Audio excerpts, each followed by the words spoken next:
militarily inside Syria. The other day, a question arose where the information was coming from about Russia hitting hospitals, etc.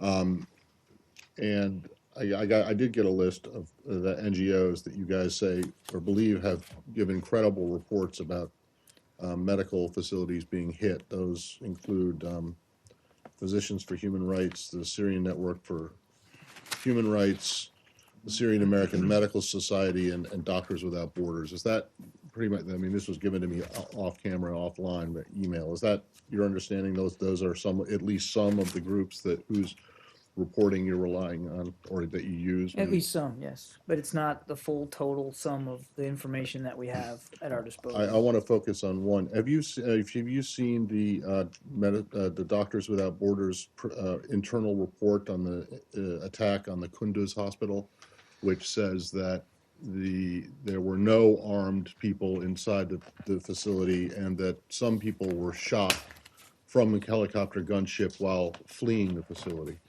I've not seen the report, Matt, but I am aware of it. I believe DOD has issued a statement about it.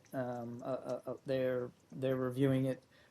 They intend to use it as part of their investigation to help inform their investigation as it continues.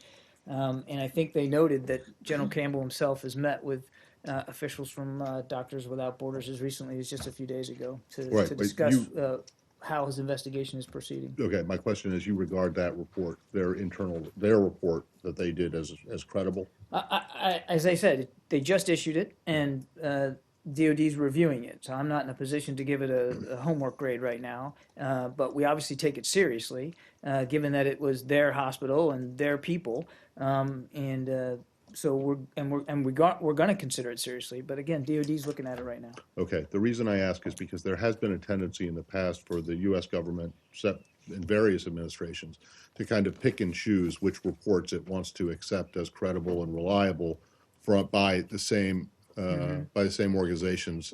Clearly, I'm asking about MSF in this case, but it's happened with Human Rights Watch. It's happened with Amnesty International.